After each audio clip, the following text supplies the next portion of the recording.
Hello and welcome दोस्तों। मैं Shivansh Dubey learning book पे आप सभी का स्वागत करता हूं। आशा करता हूं आप सभी लोग अच्छे होंगे। दोस्तों, भारतीय भूगोल पर यह हम लोग का 19वां वीडियो है, जिसके अंतर्गत हम लोग क्वेश्चन आंसर फॉर्म में विभिन्न टॉपिक पर क्वेश्चन आंसर फॉर्म में विभिन्न टॉपिक को कवर कर रहे हैं। उसी क्रम में ये हम लोग का 19वां वीडियो है, जिसके अंतर्गत हम लोग भारतीय मृदा को कवर कर रहे हैं, भारतीय मिट्टी को कवर करते हुए चल रहे हैं और भारतीय मिट्टी पर यह हम लोग का सीक्वेंस में दूसरा वीडियो है। इससे पहले एक वीडियो भारतीय मृदा पर आ चुकी है क्वेश्चन आंसर फॉर्म में, जिसके अंतर्गत उस भारतीय मृदा के प्रकार और उस पर और पूछे जाने वाले महत्वपूर्ण प्रश्नों को कवर किया गया है। और यह दूसरा और आखिरी वीडियो है, जिसके अंतर्गत भारतीय मृदा से जितने भी प्रकार के प्रश्न पूछे जाते हैं वो आपको कवर कराए गए हैं।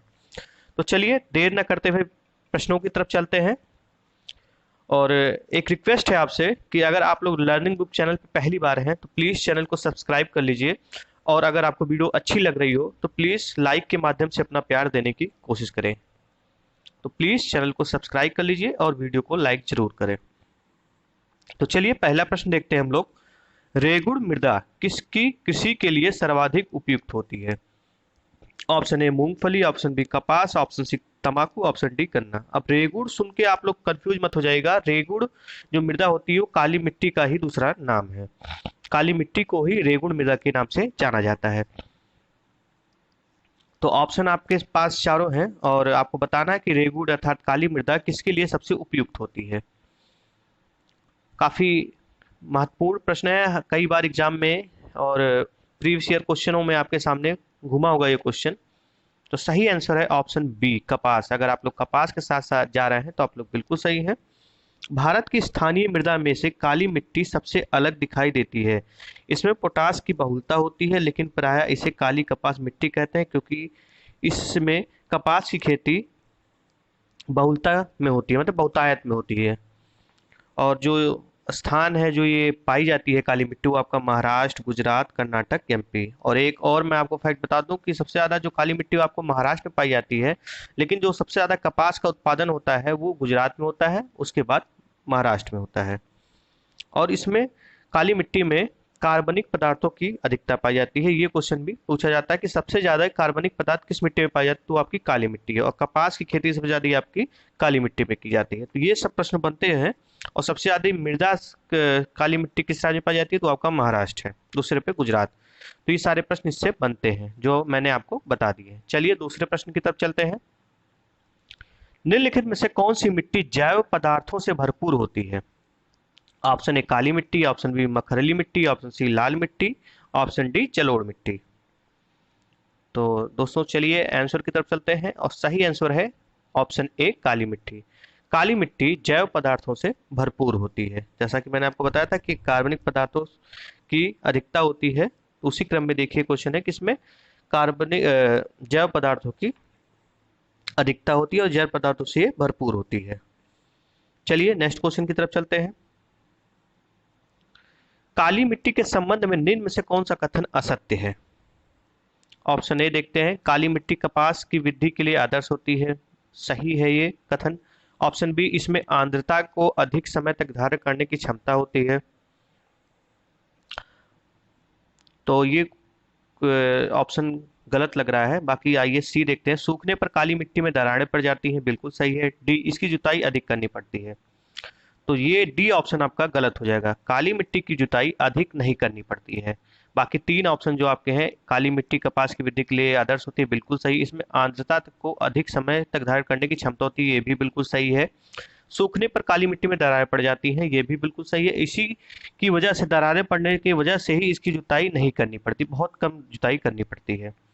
तो डी आपका असत्य है, आप ध्यान रखिएगा। चलिए नेक्स्ट क्वेश्चन की तरफ चलते हैं। और एक मैं आपको और बता दूं, जो ये काला रंग जो है काली मिट्टी का, वो है आपका टेक्नीफेरस मैग्नेटाइड एवं जीवांश के कारण इसका जो रंग है वो काला होता है। टेक्नीफाइस मैग्नेटाइड एवं जीवांशों के कारण, आप लोग ध्यान रखिएगा इसको। चलिए चौथे क्वेश्चन की तरफ चलते हैं। भारत में निम्नलिखित मृदाओं में से कौन सी बेसाल्ट लावा के अपक्षय के कारण निर्मित हुई है? ऑप्शन ए लेटराइट मृदा, ऑप्शन बी रेगुण मृदा, ऑप्शन सी लाल मृदा, ऑप्शन सी जलोढ़ मृदा। क्वेश्चन काफी कॉमन रहते हैं, कई बार हम लोग कंफ्यूज आते हैं कौन सा है, तो क्वेश्चन को आप लोग ध्यान से पढ़िएगा। इसमें भारत में निम्नलिखित मृदाओं में से कौन सी बेसाल्ट लावा के अपक्षय है? बेसाल्ट लावा की बात हो रही है तो ऑप्शन बी रेगुड़ अर्थात काली मृदा। बेसाल्ट मृदा से ही यानी लावा जो नीचे से जो लावा तरल तरल पदार्थ निकला उसके उसके उसके अपक्षय से ही काली मृदा का निर्माण हुआ। तो आप लोग क्वेश्चन को एक नहीं दो बार तीन बार पढ़िए। कई बार क्या होता है क्वेश्चन हम लोग एग्जाम हॉल में बैठे एग्जाम का प्रेशर इतना रहता है कि एक बार में हम क्वेश्चन पढ़ते हैं और क्वेश्चन कहता कुछ है और हम समझते कुछ है और टिक कुछ और मारते हैं। तो सबसे पहला जो बेसिक रूल है आप क्वेश्चन को एक बार नहीं दो बार पढ़ें और पूरा ध्यान से पढ़ें। क्योंकि अगर आप लोग कोई एग्जाम देके आए होंगे अगर आप लोग घर आके मिलाते हैं तो दो तीन क्वेश्चन ऐसे होते हैं अरे यार मैं ये क्वेश्चन गलत कराया, तो ये चीज आपके साथ ना हो तो इसलिए क्वेश्चन को कम से कम 2 से 3 बार पढ़ा करिए। चलिए नेक्स्ट क्वेश्चन की तरफ चलते हैं। ये सब मैंने अपना एक्सपीरियंस बताया और मुझे पता है ये सभी लोगों के साथ होता है कि हम एग्जाम हॉल में जो चीज क्वेश्चन पढ़ते हैं वो हमें कुछ और लगता है, घर पे आते देखते हैं अरे यार ये क्वेश्चन निकला, ये तो आता ही था मुझे। लेकिन वही है कि प्रेशर में चीजों को हम समझ कुछ और लेते हैं, इसीलिए ध्यान देने की जरूरत है। किस मिट्टी में कृषि के लिए सिंचाई की आवश्यकता नहीं होती है? ऑप्शन ए लाल मिट्टी, ऑप्शन बी काली मिट्टी, ऑप्शन सी जलोढ़ मिट्टी, ऑप्शन डी लैटराइट मिट्टी। तो दोस्तों सिंचाई की आवश्यकता आपकी काली मिट्टी में नहीं होती है। Option B B is the right answer. चलिए छठे क्वेश्चन की तरफ चलते हैं। भारत में काली कपासी मिट्टी को किस स्थानीय नाम से जाना जाता है? ऑप्शन ए तराई, ऑप्शन बी बांगर, ऑप्शन सी खादर, ऑप्शन डी रेगुड़। तो इसका आंसर आप सभी को पता होगा अगर आप लोग ऊपर वीडियो ढंग से देखते हुए आ रहे हैं। तो D is the right answer रेगुड़। रेगुड़ मृदा को ही काली मिट्टी के नाम से जाना जाता है। ये प्रश्न भी पूछा जाता है जो कि आपके सामने ही है, पूछा गया प्रश्न है। सातवां प्रश्न है भारत में लाल मिट्टी का सर्वाधिक विस्तार पाया जाता है? ऑप्शन ए मध्य प्रदेश एवं छत्तीसगढ़ में, ऑप्शन बी उड़ीसा एवं पश्चिम बंगाल में, ऑप्शन सी आंध्र प्रदेश एवं तमिलनाडु में, ऑप्शन डी राजस्थान एवं गुजरात में। तो दोस्तों अगर आप लोग ऑप्शन सी के साथ जा रहे हैं आंध्र प्रदेश व तमिलनाडु तो आप लोग बिल्कुल सही है। लाल मिट्टी लाल पीले चॉकलेटी रंग की होती है। शुष्क और तर जलवायु में प्राचीन रवेदार पर्वतीय चट्टानों की टूट फूट से बनती है। यह मिट्टी पानी के संपर्क में आने से हल्के पीले रंग की दिखाई पड़ती है। इसमें लोहा, अल्युमिनियम और चूना की अधिकता पाई जाती है। आप लोग इसे ध्यान रखिएगा, रिवाइज करके आप लोग फिर से सुन लीजिएगा जो मैंने आपको बताया है। चलिए आठवें क्वेश्चन की तरफ चलते हैं। प्रायद्वीपीय भारत में क्षेत्रीय मृदा के निम्न प्रकारों में से कौन सा है? ऑप्शन ए जलोढ़ मृदा, ऑप्शन बी लाल और पीली मृदा, ऑप्शन सी वन मृदा, ऑप्शन डी खारी मृदा। तो प्रश्न को ऐसे में आप लोग ध्यान से पढ़िए। मिट्टी वाले जो प्रश्न हैं जो बन रहे हैं वो काफी कंफ्यूजिंग रहते हैं। हम क्वेश्चन कहता कुछ है और हम समझ कुछ और लेते हैं। प्रायद्वीपीय भारत में क्षेत्रीय मृदा के निम्न प्रकार में से कौन सी यानी दक्षिण भारत में क्षेत्रीय मृदा के रूप में कौन सी मृदा पाई जाती है, ये क्वेश्चन में पूछा जा रहा है। तो जलोढ़ मृदा ये आपको उत्तरी भारत की मृदा है। ऑप्शन बी लाल और पीली मृदा ये आपकी प्रायद्वीपीय भारत की मृदा है, क्षेत्रीय मृदा है। तो देखते हैं option B is the right answer. Bharat में यह मिट्टी यूपी के बुंदेलखंड से लेकर दक्षिण के प्रायद्वीपीय तक पाया जाता है। यह मुख्यतः मध्य प्रदेश, छत्तीसगढ़, झारखंड, वेस्ट बंगाल, मेघालय, नागालैंड, उत्तर प्रदेश, राजस्थान, तमिलनाडु, महाराष्ट्र में मिलती है। मुख्यतः ये आपको प्रायद्वीपीय भारत में ही मिलेगी। चलिए नौवें क्वेश्चन की तरफ चलते हैं। तमिलनाडु के 2/3 क्षेत्र पर किस मिट्टी का विस्तार पाया जाता है? ऑप्शन ए लाल मिट्टी, ऑप्शन बी काली मिट्टी, ऑप्शन सी लैटराइट मिट्टी, ऑप्शन सी डी जलोढ़ मिट्टी। तो दोस्तों अगर आप लोग ऑप्शन ए लाल मिट्टी के साथ जा रहे हैं तो आप लोग बिल्कुल सही है। तमिलनाडु के 2/3 क्षेत्र पर लाल मिट्टी का विस्तार पाया जाता है। तमिलनाडु की राजधानी आपको चेन्नई है और इसके यहाँ के चीफ मिनिस्टर आपके के पलानीस्वामी हैं और तमिलनाडु के जो राज्यपाल हैं आपके बनवारी लाल पुरोहित हैं। आप लोग इतना ध्यान रखिएगा तमिलनाडु के बारे में। और 10वां क्वेश्चन है लैटराइट मिट्टी के महत्वपूर्ण रूप से पाई जाती है। लैटराइट मिट्टी महत्वपूर्ण रूप से पाई जाती है। ऑप्शन ए मालाबार तटीय क्षेत्र में, ऑप्शन बी कोरोमंडल तटीय क्षेत्र में, ऑप्शन सी बुंदेलखंड में, ऑप्शन डी बघेलखंड में। तो आप लोग आंसर करने का प्रयास करिए। सही आंसर है ऑप्शन ए मालाबार तटीय क्षेत्र में। लेटराइट मिट्टी का जो महत्वपूर्ण क्षेत्र है वो है मालाबार तटीय क्षेत्र। आपका ये आपका केरल हो गया, कर्नाटक हो गया, महाराष्ट्र हो गया। लेटराइट मृदा का निर्माण ऐसे भागों में हुआ है जहां शुष्क व मौसम में बारिश बार बार होती है। यह लेटराइट चट्टानों की टूट फूट से बनता है। इस मिट्टी में लोहा, अल्युमिनियम और चूना अधिकता में पाया जाता है। चलिए नेक्स्ट क्वेश्चन की तरफ चलते हैं। किस मिट्टी में लोहे और एल्युमिनियम की ग्रंथियां पाई जाती हैं? ऑप्शन ए काली, ऑप्शन बी जलोढ़, ऑप्शन सी लाल, ऑप्शन डी लेटराइट। तो दोस्तों सही आंसर है ऑप्शन डी लेटराइट। हालांकि माफ कीजिएगा, लाल मिट्टी में भी लोहे व एल्युमिनियम व चूना की अधिकता पाई जाती है, लेकिन जो ग्रंथियां हैं जो लाल और लोहे और एल्युमिनियम की, वो आपकी लेटराइट मिट्टी में पाई जाती है। तो इस तरह क्वेश्चन आप लोग ध्यान रख से पढ़िए, क्योंकि छोटे छोटे माइनर डिस्टेंस से ही क्वेश्चन बनते हैं। चलिए 12वें क्वेश्चन की तरफ चलते हैं। निम्नलिखित में से कौन सी मिट्टी सूख जाने पर ईंट की तरह कठोर एवं गीली होने पर दही की तरह लिपलिपी हो जाती है? Option A laterite, option B काली, ऑप्शन सी लाल, ऑप्शन डी जलोढ़। तो दोस्तों सही आंसर है ऑप्शन ए लेटराइट। लेटराइट मिट्टी सूख जाने पर ईंट की तरह कठोर व गीली होने पर दही की तरह लिपलिपी हो जाती है। चलिए 13वें क्वेश्चन की तरफ चलते हैं। निम्नलिखित में से कौन सा कथन असत्य है? असत्य कथन की पहचान करनी है। लेटराइट मिट्टी में सिलिका की अधिकता होती है। चलिए ऑप्शन बी देखते हैं। सूख जाने पर यह मिट्टी ईंट की भांति कठोर हो जाती है। सही है। इस मिट्टी में लोहे व एल्युमिनियम की अधिकता होती है। सही है।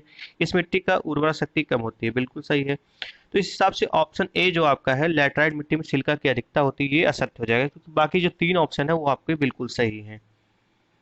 तो चलिए नेक्स्ट क्वेश्चन की तरफ चलते हैं। भारतीय कृषि एवं अनुसंधान परिषद के अनुसार भारत की लगभग कितने प्रतिशत भूभाग मृदा अपरदन की समस्या से प्रभावित है? तो भारत के जो कुल भूभाग है उसमें मृदा अपरदन की समस्या कितने प्रतिशत भूभाग पर है, हमें ये बताना है। Option A 30%, option B 40%, option C 50%, option D 60%। तो दोस्तों सही आंसर आपका डी 60%। मृदा अपरदन वस्तुतः मिट्टी की ऊपरी परत का क्षय होने से है। ऊपरी परत का क्षय होने का मतलब है समस्त व्यवहारिक प्रक्रिया होती मिट्टी का बेकार हो जाना। मतलब हम जो व्यवहारिक क्रिया उस पर करते हैं, कृषि हो गई, पेड़ लगाना, पौधे लगाना, जो भी करते हैं, जो भी ऊपर जो उर्वरा शक्ति जो मिट्टी की होती है ऊपरी परत में होती है, वो क्षय हो जाता है उसका। मृदा अपरदन मुख्यतः जल व वायु द्वारा होता है। जल तथा वायु का वेग जितना ही तीव्र होगा, मृदा अपरदन की गति भी उतनी ही तीव्र होगी। चलिए नेक्स्ट क्वेश्चन की तरफ चलते हैं। धान की खेती के लिए सर्वाधिक आदर्श मृदा कौन सी है? ऑप्शन ए लेटराइट मृदा, ऑप्शन बी लाल मृदा, ऑप्शन सी जलोढ़ मृदा, ऑप्शन डी काली मृदा। तो दोस्तों सही आंसर ऑप्शन सी जलोढ़ मृदा, जो कि आपके उत्तर भारतीय क्षेत्र में पाई जाती है। ये धान की खेती के लिए सर्वाधिक आदर्श मृदा होती है। चलिए नेक्स्ट क्वेश्चन की तरफ चलते हैं। निम्नलिखित में से किस राज्य में लेटराइट मिट्टी पाई जाती है? Option A Maharashtra, option B Rajasthan, option C Kerala, option D Uttar Pradesh. तो दोस्तों लेटराइट मिट्टी की बात हो रही है, तो अभी हम लोगों ने पिछले क्वेश्चन में डिस्कस किया जो कि ये मालाबार तटीय क्षेत्रों में पाया जाता है। तो आप देखिए इसमें मालाबार तटीय राज्य कौन सा है, तो आपको केरल नजर आ रहा होगा ऑप्शन सी में। तो सी बिल्कुल सही है, Kerala is the right answer. चलिए नेक्स्ट क्वेश्चन की तरफ चलते हैं। मृदा अपरदन रोका जा सकता है। ऑप्शन ए अतिचराई द्वारा, ऑप्शन बी वनस्पति उन्मूलन द्वारा, ऑप्शन सी वन रोपण द्वारा, ऑप्शन डी पक्षी संख्या में वृद्धि द्वारा।